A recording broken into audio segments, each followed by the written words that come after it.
Hello boys and girls. I've got a story that I wanted to share with you today, and this might be particularly interesting to year 2 because this is the story that we will be looking at in our lessons on the week beginning the 8th of June. So this book is called The Tear Thief. This is the front cover. So we've got our title here, which looks a bit strange because they haven't used any capital letters, have they? Maybe there's a reason for that. And then we've got our author, the person that wrote the book, and our illustrator, the person that drew all of the beautiful pictures. And the pictures are something that's really, really special about this book, and you'll see as we go through. So on the front, it's called The Tear Thief, and we've got a little picture of somebody who I think might be the tear thief. There she is. Possibly. We'll have to find out. So I wonder what she's going to be up to. You might be able to make up your own minds what you think is going to happen. Okay, let's begin. Late one evening, the tear thief crept into a town. The tear thief was invisible and carried a silvery waterproof sack on her back.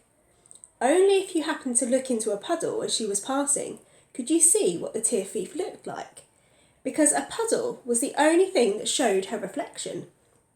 The tear thief had short, spiky white hair and big grey eyes. She wore a handkerchief dress and silk slippers that made no sound as she walked. I wonder what she's got in the sack that's on her back. Can you see it? Up here, and then in her reflection in the puddle down here. It's a big puddle, isn't it?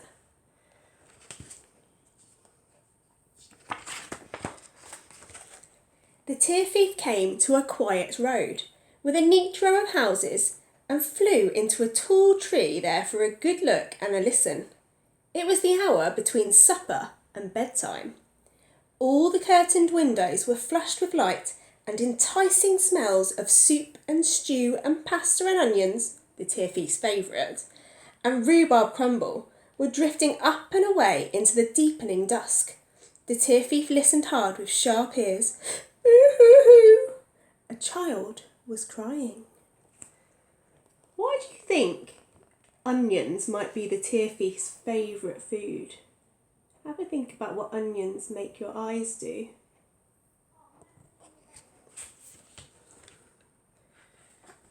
The tear thief jumped lightly from the top of the tree onto the roof of the first house. She crept along the rooftops, silent as smoke, listening, until she heard the crying again. Boo-hoo-hoo! Ha! The crying was coming from number 17. Quick as a blink, the tear thief slid down the chimney into the attic and pressed her ear to a floorboard. Boo-hoo-hoo! Boo-hoo-hoo! Down the stairs, sly as steam, sneaked the tear thief, onto the landing and into the bathroom. A boy was sitting in the bath, crying his eyes out. His mother was kneeling by the side of the bathtub, holding a pink bottle of strawberry shampoo.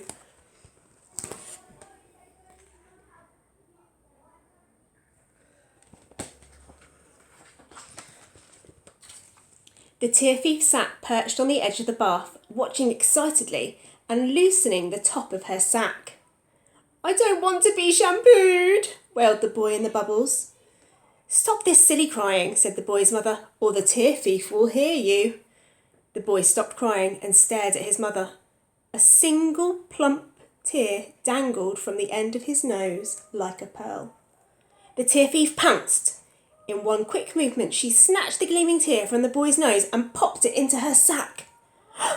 "Oh!" gasped the boy, as his last tear seemed to disappear into thin air. "I told you," said his mother. "That was probably the tear thief." So I think we might know now what the tear thief keeps in her sack. All of those tears, but I wonder what she's going to do with them. The boy and his mother started to laugh, but by now the tear thief had flown across the hall, out through the front door, and had shimmied halfway up a lamppost. She sat at the top, swinging her legs and listening. Wah, wah, wah! Through an open upstairs window at number 25 came the sound of a bad-tempered screaming and sobbing. The tear thief slipped down the lamppost and slithered up a drainpipe to get to the window. Her wild grey eyes stared in at a child's bedroom. There she is at the window. A red-faced girl in a nightdress was jumping up and down, having a terrible tantrum and scattering tears all over the room like fistfuls of gravel. "I want chocolate! I want chocolate!" bawled the girl. The tear thief hopped into the room and began to steal the girl's tears. 5, 10, 15, 20, 25, 30. Into the silvery sack they went. 40, 50, 60, 70. The more tears the tear thief collected, the more tired the girl became, until eventually she sat down on the floor with her back against the wall and fell fast asleep. The tear thief slipped out through the window. A light rain began to fall, orange under the streetlights. The tear thief worked hard. She stole the oddly long tears of a boy who trapped his finger in a flute. She stole the tiny tears of a baby having her nappy changed. Into the sack, the tears shed by a pair of twins fighting over an orange teddy bear. Into the sack, 2 pear-shaped tears from the sly cheeks of a boy who'd been caught telling a lie about a big hole in his trousers. There she goes, over the roof. And look at all of these houses that she's already visited. There's the boy with the flute. The tears were jewels inside the darkness of the sack, clinking and chinking and winking. Tears of rage were red and glowed like rubies. Tears of envy or jealousy were as green as emeralds. Tears of self-pity were turquoise. Scared tears were white like moonstones, and guilty tears were amber. Rain gurgled and chuckled in the gutters. Here and there a puddle stared up from the pavement. The tear thief listened. Peeped, crept, climbed, pinched, nicked, flinched and purloined until her sack was brimming with tears. She set off down the road as the last of the rain stopped falling. A girl was standing alone under a lamppost on the corner.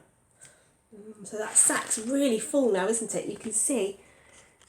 And there's lots of different colours of tears depending on why the tears have been shed. Because we don't cry for the same reason all the time, do we? Lots of reasons why you might cry. As the tear thief sneaked past the girl, she noticed she was quietly crying. The tear thief stopped. There was always room in the sack for more tears. She looked carefully at the girl's tears. They were very special. They were tears of real sadness. The tear thief could tell that just one of these tears was worth 100 cried over spilt milk or 1,000 crocodile tears. She reached out her pale hand and plucked one from the girl's cheek. Just then, the girl wiped her eyes with her sleeve and looked sadly into a puddle. The tear thief's mischievous face stared up at her. "Eek!" squealed the girl and turned around to look behind herself. So there she is looking in the puddle. And there's the tear thief. And remember, we could only see the tear thief in a puddle, couldn't we? So when the girl turned around, do you think the tear thief was there? She wouldn't have looked like it, would she? There was nobody there. The girl looked at the puddle again. Sure enough, there was the reflection of the tear thief in the water. "Who are you?" asked the girl. "I am the tear thief." The girl knelt down by the puddle and stared hard at the tear thief's reflection. "How old are you?" "As old as joy and sorrow." "Where do you live?" "In every place where children cry."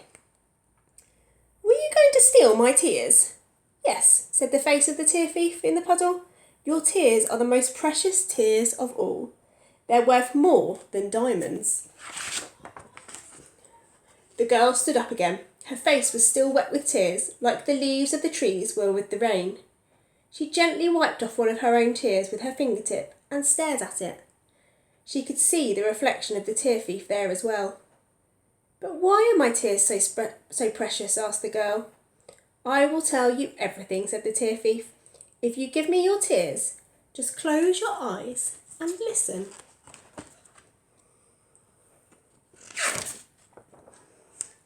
So the girl closed her eyes and the tear thief gathered the tears from her eyelashes and cheeks as she whispered to her, "Each night, in the hour between supper and bedtime, I visit a different street, and I steal the tears of every child who cries. When my sack is full, I climb up to the moon, and I pour my sack of tears into the moon's light. The light of the moon is made from tears of laughter, or pain, or anger, or boredom, from every kind of tear that you can think of, but the most beautiful part of the moon's light comes from the tears of pure sadness, and that is what your tears are." "Yes," said the girl, "it's because I've lost my little dog." She opened her eyes as she said this and looked again in the puddle, but there was nobody there. She ran along the street to the next puddle and stared into it, then the next and the next and the next. But they were just ordinary puddles, with nothing special in them at all. The girl ran around the corner, looking down at all the puddles as she ran. She ran around another corner and another, searching in every puddle for one more glimpse of the tear thief. But it was no use. The tear thief was gone. "Woof!" The girl looked up. "Woof, woof!" A little black dog with a white chest was sitting under a tree at the end of the street. The girl called out her dog's name. "It's you," she said. "I found you." And so she said. And so she had. Her lost dog was splashing towards her through the puddles. There you go, they've been reunited again.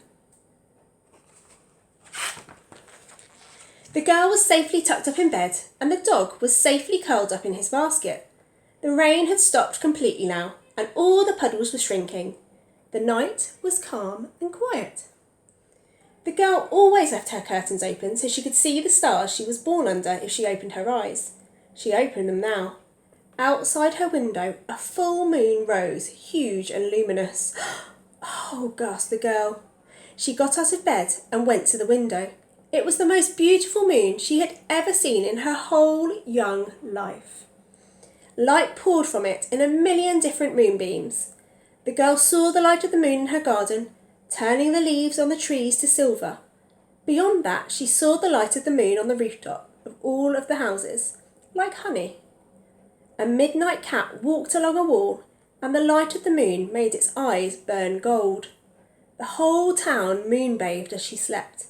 The river lay on its back and gazed up at the moon, dazzled and lovesick. There she is, that's what she can see out of her window.